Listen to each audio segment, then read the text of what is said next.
our first SCIM where we integrate Xuanzang's tower, previously known as mixed nuts, into our program. So we decided to make an opportunity out of this and make it Geshe Michael's diamond mining place. So cool. Before we start, we have something very special to say.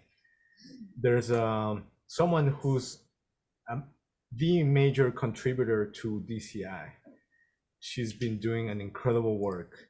And we heard that today it's Wangsha's company's 10-year anniversary. Yay! Yay! For those of you who don't know, Wangsha is our #1 organizer, at least for 2023. Yeah. So thank you, Wangsha. Please keep working with us. We literally could not do it without you. We need you. So we want to sing your company to do a little more. Yeah. First, we're gonna sing "Happy Birthday" for Wangsha's company. Thank you very much. And Thank you. Shanghai Zhongqian. At some point, I will get it. Yeah, I promise. Correct. It's correct. 1, 2, 3. Happy birthday to you. Happy birthday to you. Happy birthday to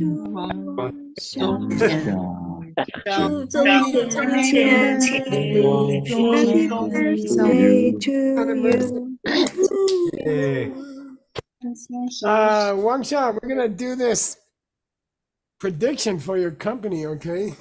You have to give me a number between 1 and 300.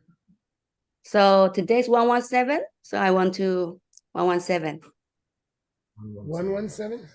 Yes. What's Okay, that? give me a second to open this up. Let's reach there. Okay. 117.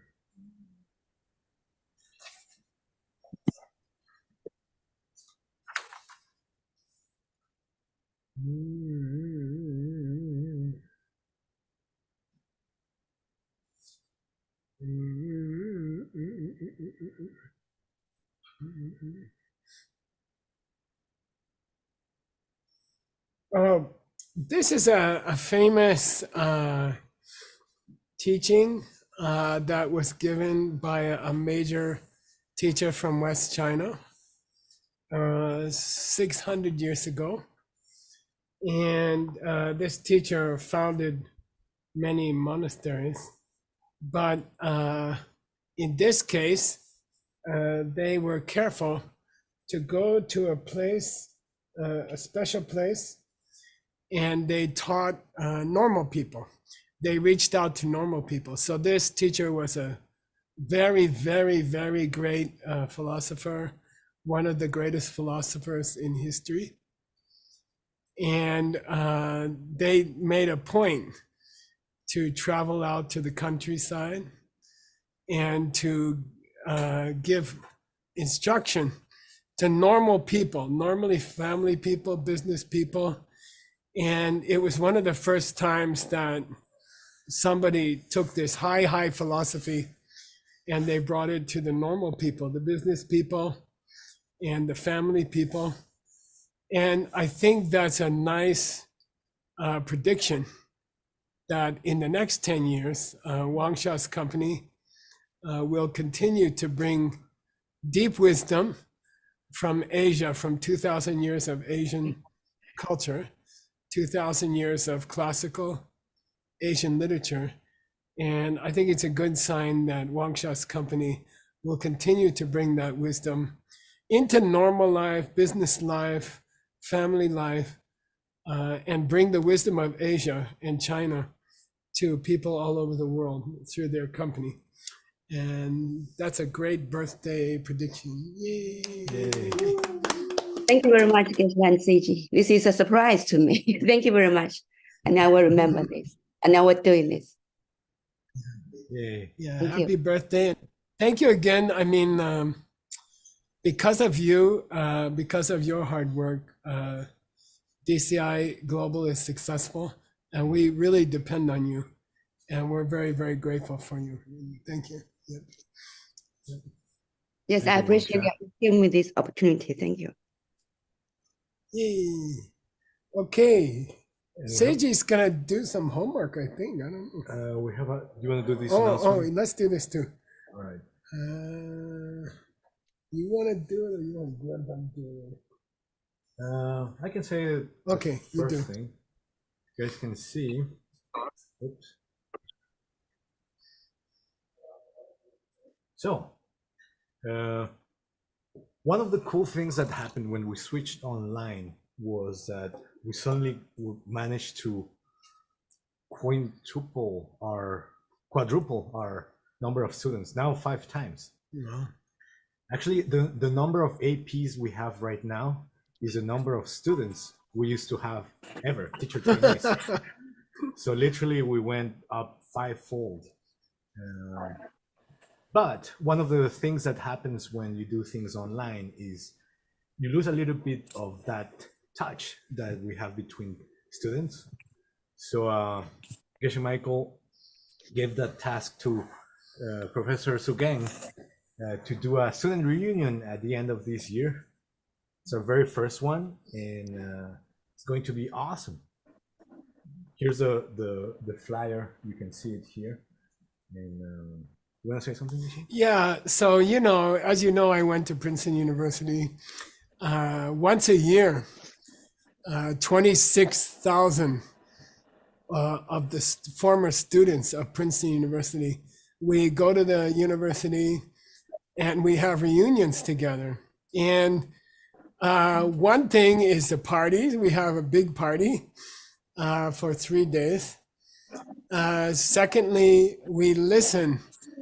We get education. We get educated. What is the university doing nowadays? What's going on in the university? We have great speakers. Last year, for example, one of the justices of the Supreme Court is a woman who came from Princeton. She graduated close to my class. And people like that will come. Famous students, famous graduates of our university will come together, and they will talk about their life and that. And then I think the most important thing is we get to network with each other. So a lot of people I know, they sent their kids to Princeton. They say, I don't care about the education. They care about the connections. When you go to Princeton, you meet several thousand people, your fellow students, but all of them have businesses. All of them come from great families. They all have a great education, and those people do stuff together. They network with each other, and they make new companies, and they make new projects. They do charitable projects together. They travel together. And so there's a great purpose to bring all the former alumni of SCIM together. And we never did that before. And we would like to start an SCIM Alumni Association. We have over almost 400 graduates of SCIM. Each year we come out with different graduates. We'd like to get everyone together. We can sit down, have 3 days together. We can have a lot of fun.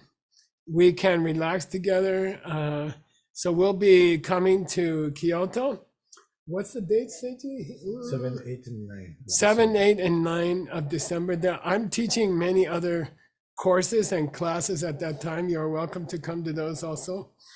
And Grandpa will be having breakfast with you guys together, and then we'll be having programs together. I'll be teaching, we'll be meeting with each other. And then in the evening, we'll be having dinner together. We'll be having karaoke together, and we'll just be having fun. But also the purpose of an alumni association at Princeton is that the alumni, they support the university. When the university needs things, the alumni help. And also the alumni give their input about the direction of the university. They will make suggestions to the university, how to improve the university, courses they would like to see, different speakers they would like to see come to the university. There are different groups of alumni. They don't even agree with each other. There's a very conservative group of alumni, and there's a very liberal group of alumni. But it's a chance for everybody to come together, work together to make the university stronger into the future. So we're going to be starting our first alumni association, and I'm looking forward to it's going to be fun, and also it's going to be exciting, and it's going to last the Princeton Alumni Association is over 200 years old, and it's a great association, and it's a lot of fun. So hope to see you there, 7, 8, 9. Contact Seiji, contact the QR code here. And if you're interested in attending. Okay, yep. Also, I talked to the organization that is going to do the other Geshe Michael classes, and they agreed to give all SCM graduates a special discount. So please contact them, letting them know that you're an ex-alumni. Yeah. Well, only if you've come, please. Okay. All right. Now the bad news is that Seiji's going to give us a homework from his Master Shantideva. Seiji finished an ancient book 1,000 years ago called The Crown of Knives.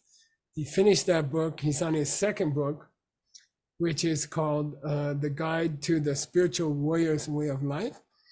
And it was written 1,300 years ago, just around the Tang Dynasty time, by Master Shantideva. And we've been working through this book.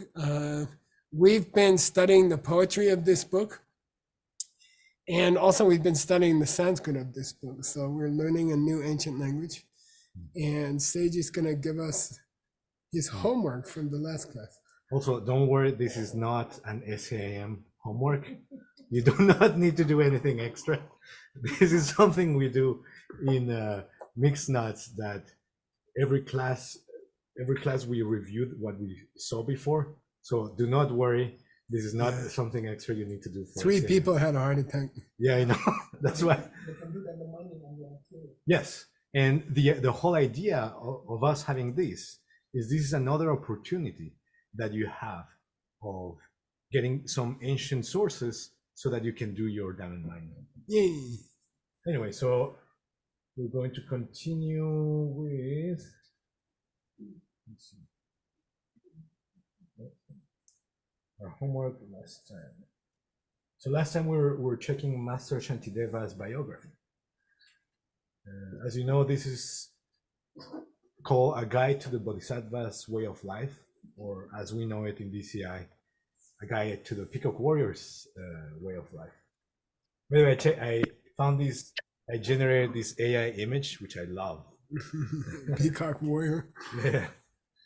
So for those of you who were here last time, and this is we were in a very out there part of this book, so please briefly describe there's a typo. The unforgettable scene when Master Shantideva started teaching his book, The Guide to the Bodhisattva's Way of Life. What simile was given to describe the vastness of his knowledge? It's beautiful imagery. I remember, but I don't get paid to do the homework. So. Feel free to just, for those of you who came last time, feel free to just unmute yourself and fill out your answer. Where would you like us? Yeah, Tim or Word? Was that you both? Go ahead, Word. Go ahead. No, you can do it, Tim. You got this. Oh, Bodhisattva fight. Where would you like me to start, Seiji? After he started teaching or before he started teaching? Just before. So after they put the super high throne, and because they want to humiliate him, and he just appeared. Right. So they invite him to teach, and and he comes in, and there's an incredibly high throne, and basically they were trying to embarrass him. And so I mean, I can just imagine like Seiji and Tim in the back of the room, like chuckling, being like, haha, get up there. When we were probably the ones doing it, frankly. um, and Master Shantideva comes into the room. All of a sudden,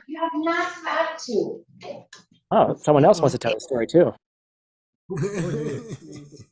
He gets in the room, and all of a sudden, with a blink of the eye, he's now sitting up on top of that teaching stage.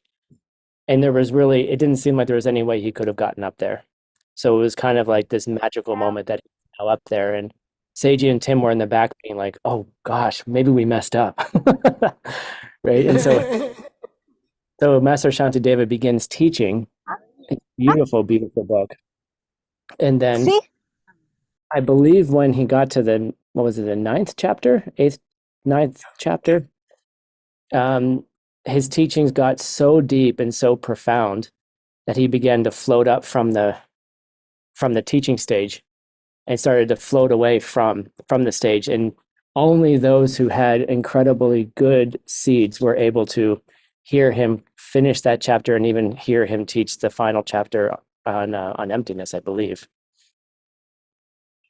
Do you remember, great Tim, do you remember the simile or metaphor that was used as he was going up to the sky? I actually don't remember that. He competed with space itself for vastness. Yeah, word, right? Of course. Yeah. Yeah, Venerable Upala too, I think. Sorry, cut you off. His knowledge was so vast, not even the sky could match it. Yay. All right, well done. This is a little bit wordy. Sorry, translators. At the time of this teaching, people did not have a way to record or even transcribe the teachings. They did, however, have clairvoyance to hear. And they had another one. Describe this other extraordinary ability they had, and what were the prerequisites to get it? How could this explain why Master Shantideva left a copy of his book in his quarters? The last one is just for brownie points. This is something that I might be wrong, but I think it might relate. So does someone remember? Then Urpala said the Dawang is not forgetting. Yep. Can you do you remember exactly? It was very cool. Do you remember what were the elements?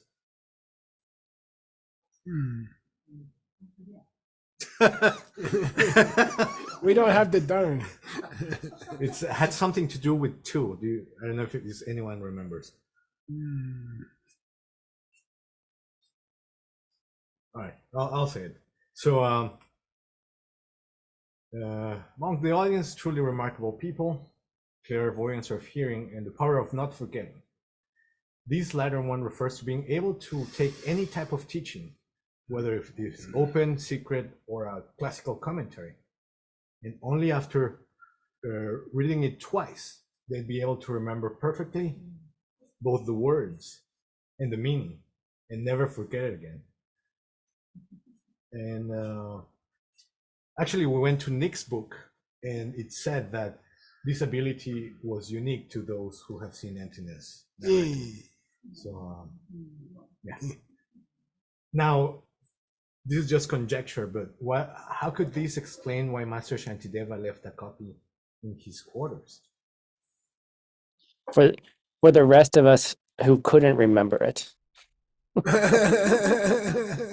Yes, and well,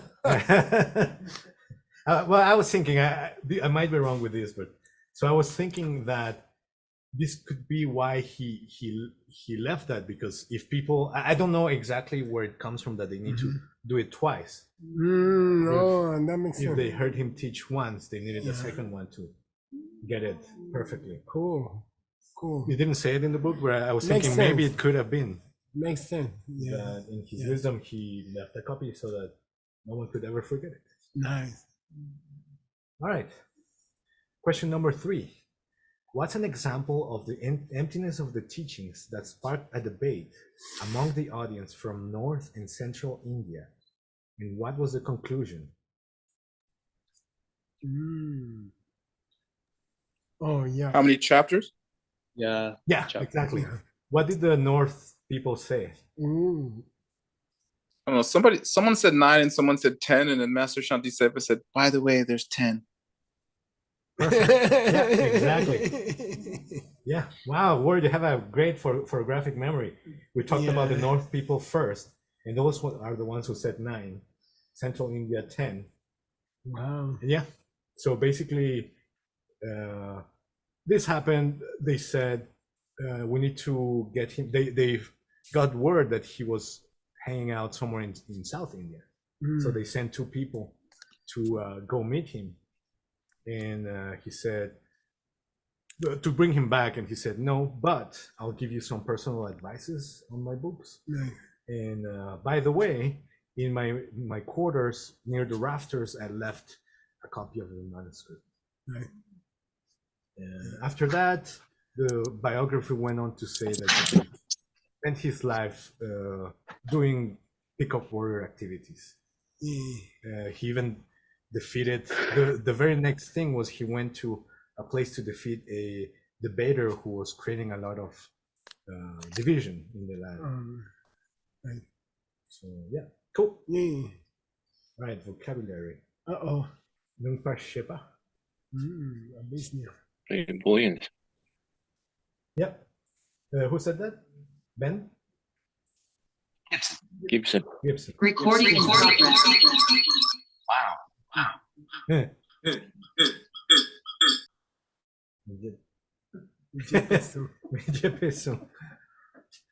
The irony of not forgetting. Yeah. And this one I'm not too sure. Tunte Shiksen.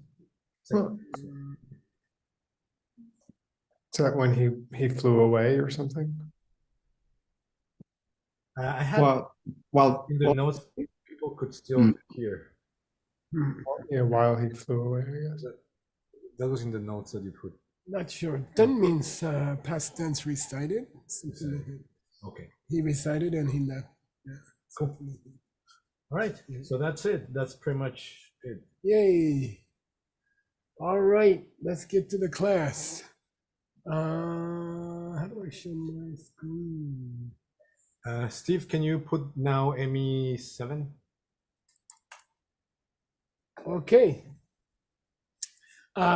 We last class we were working on the biography of the author, Master Shantideva. And in this class, we're going to go back to the original text, which is in poetry.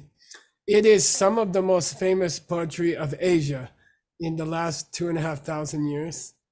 This is some of the most famous poetry that ever existed in Asia. It's 1,300 years old. People still memorize it frequently, and it's extraordinary poetry. So I'm going to ask Seiji to read the West Chinese language here. And we also were fortunate that we still have the original Sanskrit. So that's, I would say 99% of all the Sanskrit books are missing in this world. They were destroyed by many kinds of war. There were wars, many invaders. The British were the last ones. And the Sanskrit books were destroyed. But we are very lucky that we still have the Sanskrit for this poem. And so I'm going to ask Seiji to read in the Tibetan language, and then we'll talk about the meaning of it. And we are using this book for the translation team. We have a team of 12 translators. We have a team of several hundred helpers, and everyone's trying to learn to translate. If we can learn some of the ancient Sanskrit terms, we can be a much better translator. So we're going to read the Tibetan language first, and then we'll talk about what it means and some of the vocabulary. So please read. Seiji, are you actually, Steve, can you put ME7, the other one, or oh no, or move us to the corner? No, don't put me in the corner. All right, if not, let's go back to the other one. I can raise it. How's that? Oh, there you go. Okay. Kanla semki dampa princente kepa de kula chaksel shin Kanla nupa chekyang denjawa. Nice. De wing june de la capsuchi. Nice. Okay. Kangla means to anybody who has that Rinpoche. What's that? Jewel. Yeah, jewel. It means expensive thing, Rinpoche, which is the Sem. Mind? Yeah, and it means the mind of a Bodhisattva. It means the high wish to take care of everyone in the universe equally, okay? That's called Semki Dampa. Dampa means highest, okay, ultimate state of mind. So some people in the world, they care about everybody else as much as they care about themselves. They really, really want to take care of every other person in the world equally. And that state of mind here is called Rinpoche. It's a precious, precious jewel. Kyepa is the past tense of Kyewa. If you have already developed that wish, okay? Semke, which means bodhicitta, okay? If you have developed that wish, then I chaksel to you. Bow down? Yeah, I bow down to you. You are worthy to your body. And he uses the high word for body. He calls it ku. He doesn't say lu. He says ku. If you have developed this wish to help all people equally in the whole universe, then I would like to bow down to you. I prostrate to you. I bow down to you. And then I love the third line of this poem. I think it's one of the most beautiful lines in all of history. No, what's no mean, you guys? Anybody remember what no means? Harm. It means to hurt somebody.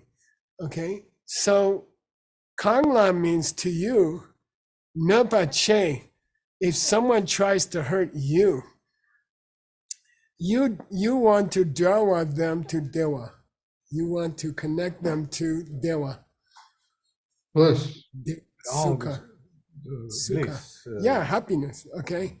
And I love the third line here. The third line says, you're the kind of person that when someone hurts you, you just want to help them back. Your revenge is to help them in return. You are the kind of person who, and it's a very, very funny, there's an old thing in the Bible that you should help your enemies, you know? And there was a very famous philosopher in England about 300 years ago. And he took it very seriously that you should take care of your enemies. So there was a joke in England at that time. If you meet this guy, you should try to hit him because then he will take care of you, you know? And he was famous for taking care of his enemies. So here it says, if you have that state of mind where you want to take care of all beings, and if you have that state of mind that when someone hurts you, you just try to bring them happiness back, I would say you are the Jungne, you are the Akara, you are the source of Dewa. Of happiness. You are a happiness producer, okay? And I kabsudro. I what? I take refuge in you. Oh. I take refuge in you. Usually refuge is 3 jewels should be an enlightened being, should be their teaching, should be the spiritual community. And, you know, we have all these prayers. I take refuge in these 3 jewels. And Shanti Deva says, I don't take refuge in the 3 jewels. I take refuge in any person who really wants to help everyone, and any person who helps their enemies. You are the real 3 jewels, and I take refuge in you. It's very, very beautiful. Okay. Now, there's a few Sanskrit words here that I'd like you to learn. And one is namas. Okay, say namas. Yeah, namas means it comes from nama, or it's related to the word for name, but it also means to bow down to somebody. And my Sanskrit teacher from Princeton University, he told me there's a connection. Namas means I bow down to your name, or I bow down to your identity. So namas means I bow down, okay? Kara means to do. And the same root is seen in the word karma. Okay, kar means is the root. Namaskara means I bow down to you. Kara means I do a bowing to you, namaskar. And even in modern India, this is a word which survived in Hindi. And you say to somebody, namaskar, it means good morning or good afternoon, namaskar. And it means I bow down to you, namaskara. So it's a very important word to know. And if you're going to learn one Sanskrit word today, it's very good to know this word. People always join their hands like this in India, and when you meet somebody for the first time, you say namaskara, I bow down to you. But it means I honor your name also, like I honor you. Okay, Seiji is going to read this next Tibet, three lines in the Tibetan. Chanchu. Chanchu sempe chula Chupala. chupala le. Yeah. Chanchu senki pinyin shepa shejawa te liu dangpo. Yeah, now this doesn't seem like poetry. Look at the one up above, okay? Te shamshar rani namaskaromi yatro ditam tadvara chittam ratnam yatra pakaropi sukhana bandhi sukha karansta sharanam parayami. It's poetry, right? Kala senki daba rinjende kepa dei kula chaksashi kala nyopa chekan dendawa dewe june de la kapsuchi. It's poetry. Now here, it's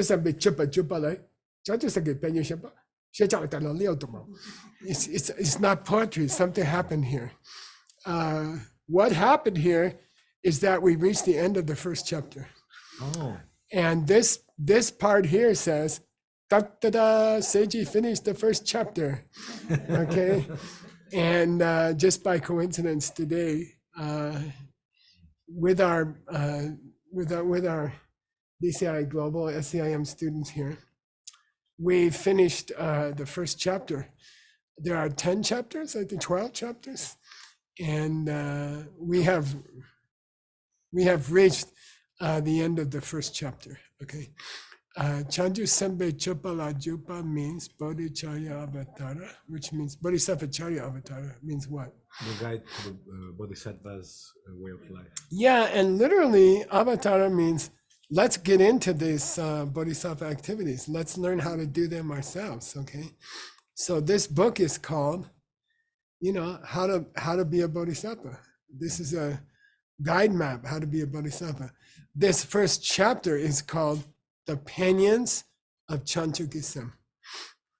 Pinion. What's that mean, you guys? Yeah, benefits. Bodhicitta.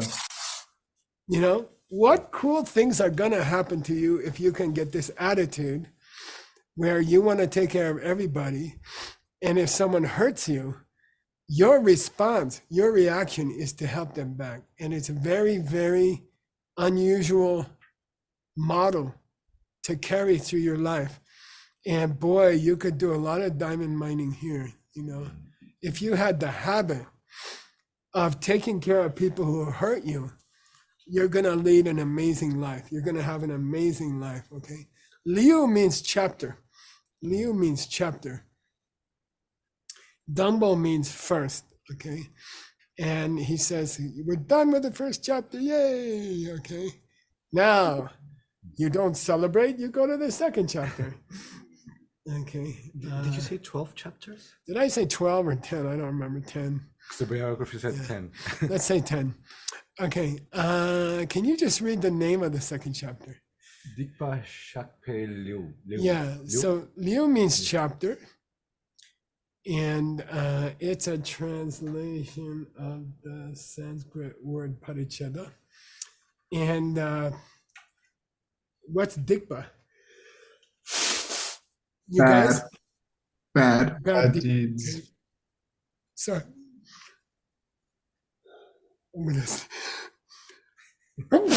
Sorry. I'm allergic to Dikpa. Dikpa means bad deeds, okay? What's Shakpa? Purify. Yeah, Shakpa means confessing. Okay? Like an axe. So the second chapter of Seiji's book is Chapter of confession. admitting it when you make a mistake. And this is a big, big Bodhisattva activity. And usually we think of Bodhisattvas as beautiful people who never make mistakes. And the truth is that Bodhisattvas make mistakes all the time, just like you or me. But they admit those mistakes to other people. They don't hide them, and they don't pretend they didn't make a mistake. A true Bodhisattva, and I think this is a big diamond mining point, they like to tell people about their mistakes, and they like to accept responsibilities for mistakes, even in their company or in their personal life. They're very open about their mistakes. They're not afraid of their mistakes. They learn from their mistakes. They are masters at making mistakes. Okay. They know how to make a good mistake, and that's a great business skill. Okay. If you just admit a mistake and you fix the goddamn thing, Okay, so here we go. Do you want to choose somebody to read, Seiji, and help them read? Yeah, let's see. Oh, Wang Sha. Uh-oh, good luck for one shot. I don't know if she's ever done this. I don't think so. No. Oh, if not, let me, let's see. I see Ina here. Yeah, Ina's a good reader. Let's go. I'm here. One can read. Oh, go for it, Wang Okay, Sha, one shot. She likes to make mistake and talk about it. Okay. But I don't know how to read it. The second line. You want to help? Rinch. Genshin and Shege Pa Sim. Panada Dang Dang Panchos. Simwarjawe cheer. Here down, right down them Panchos. Keep going, Seiji. Yeah. Deshin Shekpa. Genshin Chipma May Dang Sang Rias Sas. SARS. Dang Kampechu. Good. Oh, we're in the line before. Coin Chok Trima. The second, Third one, yeah. good one. Dong Chon Trima May Dang San Rias Saras. Sangye. Sangye se. Say. Okay, the last line, last sentence. Yom Ten Raja Matsu Yasu Nams La Lakes Para Chot. Nice. Yay. Thank you again, Wang Sha. Seiji, what's Rinchen? Jewel, right? No. Where? Yeah, jewel. Where is it in the Sanskrit? Ratna. Ratna. Nice.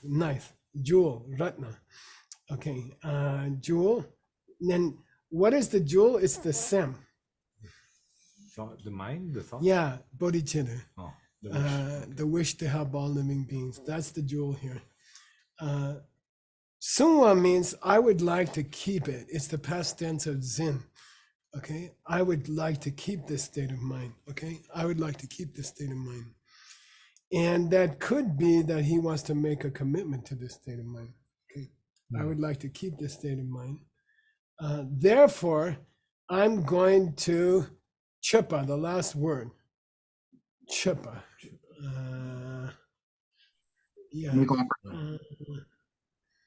Yeah, I'm going to make offerings. Okay, I'm going to make offerings. Okay. By the way, the Sanskrit here for offerings, puja. Puja. I will make offerings. Okay. I will make offerings to this Yundan Gyatso. Okay. Gyatso means ocean. Okay. And Yundan means good qualities. So there are oceans of good quality. There are kinds of people who have so many good qualities in them. It's like all the fish in the ocean. Okay. I want to make offerings to you because I want to make a commitment to this state of mind. I would like to get that state of mind. I will make offerings to you. And he calls the state of mind Ratna. The jewel. Okay. The jewel. And then he starts to pay respects to 3 jewels. Right. So it's all a big joke. Okay. I want to reach the jewel of this kind of love for all people. Therefore, I'm going to make offerings to the 3 jewels. Okay. It's very beautiful. Okay. Now he starts to name the 3 jewels. Okay. First one is Deshin Shekpa. Here's the Sanskrit, Tathagata. Okay. To the ones who went that way, which is Buddhas. Okay. I pay respects to Buddhas. I pay respects to the Dampe Che, Sad Dharma. Teachings. Yeah, the high Dharma. We're going to talk more about that. Okay, that's the second jewel. What's now we call anticipatory translation. Who's coming next? Yes. Yeah, the community, right? The Buddha, Dharma, and Sangha, the community. Okay. Then he says, by the way, these are all Koincho Chima Mepa. These are Vimala. Okay. These are Vimala Koincho. Here, Nirmala, same thing. Yeah. Flawless. Perfect. Okay. These are the jewels who are perfect. Okay. Now you could read that if you want to with the first 2 jewels here. 2. The first 2. Yeah, with the first 2, which is Buddha and Dharma. And then where's the community here? Sangye Se. The sons of the. Yeah, there's daughters and sons. Daughters and sons, yes. Of the Buddhas. Okay, so that's the community here. Why is there any logical reason why he would call the Buddhas flawless and he would call the Dharma flawless, and then he'd say, oh, and also all the children of the Buddhas, because they're on their way. Yeah, they're on their way. Yet. They're still on the path. Yeah, they're still on the path. These are the Bodhisattvas. Okay, they are still on the path. So he honors them. By the way, as a translator, in modern times, you should say daughters and sons, or sons and daughters, okay, of the Buddhas, okay? And I make offerings to you. You are the ocean of good qualities, okay? I make offerings to you. There's a couple of words here that I'd like you to learn in the Sanskrit, okay? One is Tathagata, say Tathagata. Okay, don't say Tathagata or anything like that, okay? Tata means that way. Tata means that way. And gata means you went that way, okay? You went that way. What we see here is the plural possessive, Tathagatanam, okay? But who went that way. This is a synonym of a Buddha, someone who went that way, already gone. Okay. Then I wanted you to learn this word Saddharma. Say Saddharma. Saddharma. Yeah. Dharma, means teaching. And Sad is it's the word Sat, which means true. Okay. Ultimate or true. Okay. And people translate this as Holy Dharma. And it's not actually correct, okay? Dhamma means highest, okay? Ultimate, okay? And true. And Sat means true. It comes from the verbal root us, which means is. And the word is comes from us. So Sat means true. Before a DH, a T has to change to D. So Sat Dharma becomes Saddharma, okay? And it means the ultimate teaching. And the point here, if you really are sensitive to the Sanskrit, is that there are many teachings around the world. I mean, it's a teaching to tell your kids to kill people of a certain race, That's a teaching, right? So it's a Dharma. It's a teaching. Saddharma means good teaching, cool teaching, correct teaching. Okay, so Dharma in general can mean any teaching, even a bad teaching can be called Dharma. And then Saddharma means the true teaching or the highest teaching, which is of course to take care of everybody. Okay. All right, that's the first verse. What chapter are we in? Second. What's the chapter name? Confessing. Yeah, where's the confession here? We don't have any yet. Okay. Right now, we're just making offerings to good people. I guess we're going to get to the confession before we finish the chapter. Okay. So, do you want to choose somebody to read the Tibetan? Yeah. We're at 2 minutes, Geshe-la. Oh. Wow, we just started, Nick. I know. Oh, actually, we're going to give it another 10 minutes, Nick. Oh, great. Actually, Nick, do you want to go for it? Sure. Metok Trebu Jine Yepatang Mengi Nampa Gangshik Yepatang Jikten Rinchen Jine Yepatang Chutzang Yitu Angwa Chiyatang. Yeah, nice. Okay. We start offering beautiful things to the Bodhisattvas especially, okay? And the first one is metal, which in Sanskrit is pushpa, okay? Pushpa. It means flowers, okay? Metal. Debu means, you guys? Rice? No. It can, day without the bu means rice. Debu means fruits like apples, oranges, mangoes, okay? Jinya Yapa means however many there may be. However many there may be. And by the way, when you are presenting offerings, they say that one of the sweetest offerings is things from nature, things that people don't necessarily own. So flowers are considered a great offering because they grow at Diamond Mountain, we had to ask the people not to pick the flowers because they used to pick all the flowers, and the flowers are the seeds for next year's flowers. So metog means flowers. Jebu means fruits that grow on the trees. Jine Yopa means however many there are in the whole universe. Okay. Then he wants to offer man. What's that, you guys? Medicine. It can mean medicine, but the ancient word, let's see here, Vaishajya, okay, up here in the Sanskrit, Vaishajya, what's the name of medicine, Buddha? Vaishajya Guru, okay, so Vaishajya means, what's men mean in your first book? Man, What is Vaishajya in your first book? The poisonous plants. Yeah. So man, Vaishajya means, it actually means plants which are medicinal. Oh, nice. Okay, Bhaishaja means plants which are medicinal.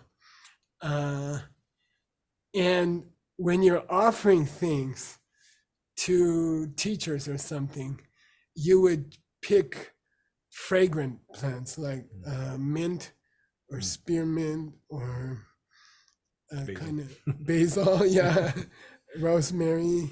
Right. So just when you see it here, there's no reason to offer medicine to a Buddha.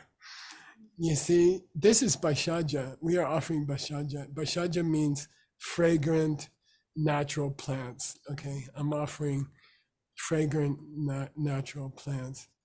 Okay, and by the way, all the birds can eat Bhaishaja, but only special birds can eat poison. Okay, so Bhaishaja is the opposite. Okay, medicinal plants, sweet smelling. I mean, it's kind of cool. Somebody, when I was at Diamond Mountain, they offered me sage. They offered me a big bunch of sage. They picked it up off the desert, and it's a beautiful offering, fragrant offering. Okay, Mianki Namba Gashi Yupadang. I offer you all kinds of fragrant medicinal plants. Okay, and I offer you rinchans. Yeah, all the jewels. Jinye Yupa Jikten means all the jewels lying in the whole planet. Okay, like there must be diamonds that nobody found yet. There must be big rubies, and there's pearls at the bottom of the sea. Nobody found them. I offer all of them to you. I don't care if people found them yet or not. I offer them to you. Okay, and I also offer you the Xuanzang. I offer you the oceans and the rivers that they are sitting at the bottom of. Okay, I offer you this beautiful water. I offer you the ocean off of Del Mar, California. Okay, Xuanzang Yidong means lovely, beautiful, clean ocean water, stream water. And it's a very beautiful high offering to offer water, right? That water is called Anjali. And there was once a woman offering Anjali in her hands, just water.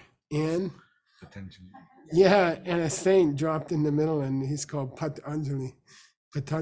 Okay, so Anjali, this offering of water, we don't think of water as a great offering that you would put out in a temple or something like that, but it's supposed to be one of the sweetest offerings you can make. It's just plain water, very clean and very beautiful. Okay, some things to learn here.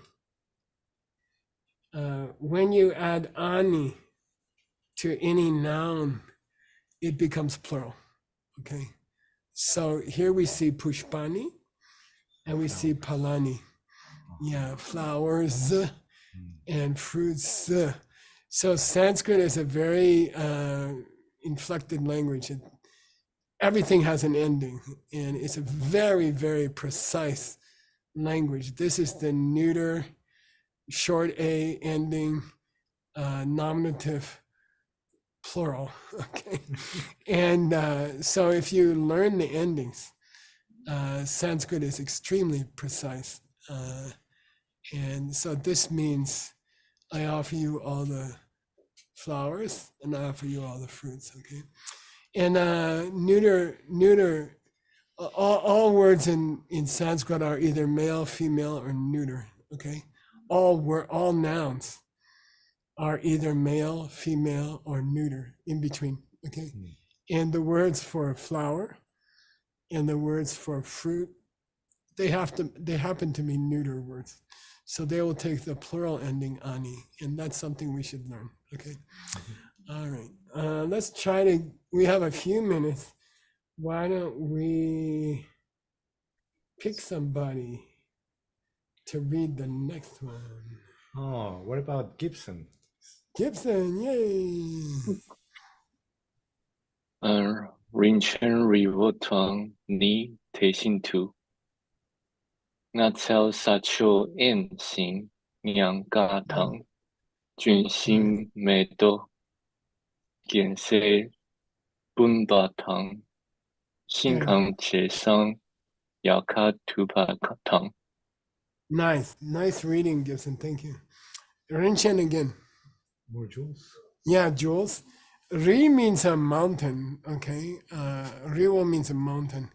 They say in the ancient geography that this world is 4 continents around a central mountain, right? And supposedly that mountain is made of 4 different jewels. And supposedly the reason the sky is blue in the daytime is that the sun is reflecting off of the quarter of the mountain, which is sapphire. And it's very beautiful. And that's why daylight is blue. Okay, so anyway, this jewel mountain, Daishin Du means also, I offer Naktsel. Naktsel means forests. Sacho Wen, and Gibson pronounced it very well. Sacho Wen means, I offer you all the places in this world where there's no people. Just beautiful places of nature, mountains, forests, oceans, deserts, snow caps. I offer you all the empty places of this world that are just precious because they are beautiful and they are empty, okay? Nyamga means very pleasant forest, meadows that nobody ever saw, you know? And it's a very powerful offering in the Bodhisattva Charivatara. They're offering beautiful wild places.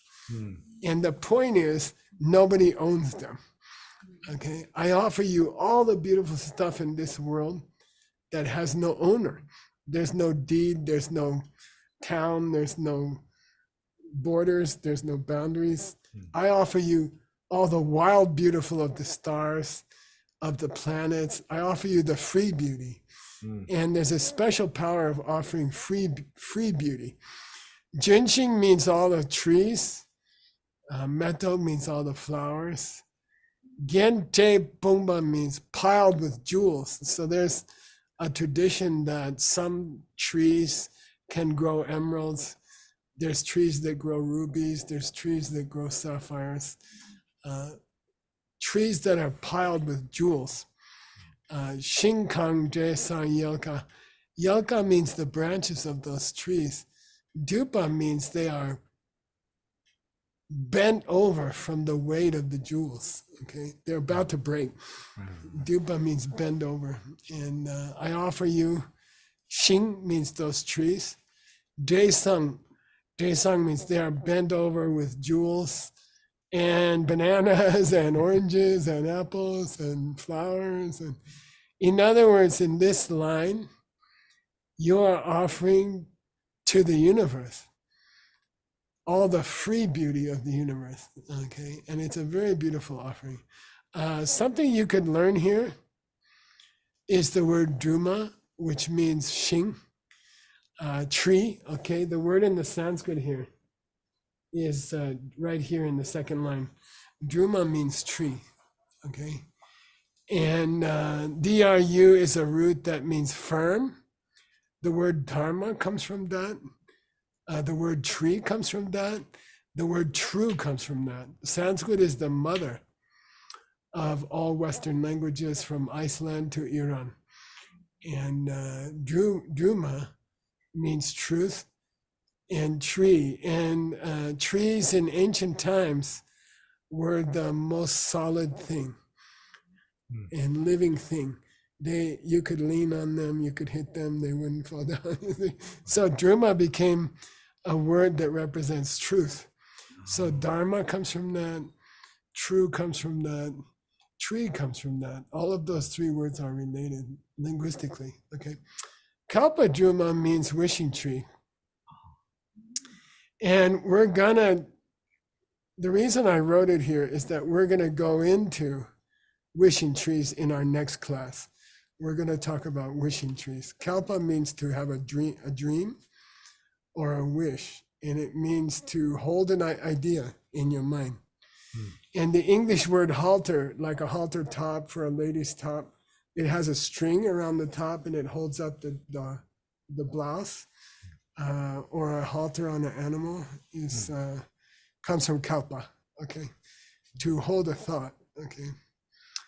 And there's a famous distinction between kuntak and senki in Sanskrit, kalpita and sahaja. Sahaja means good qualities that you're born with, and kalpita means good qualities that you learn later in your life, okay. So these are all meanings of the word kalpa, which means held in your hand or held in your mind, conceptual. Okay, so we're going to be seeing a lot of kalpa, and kalpa druma. What's the equivalent in the Arab tales?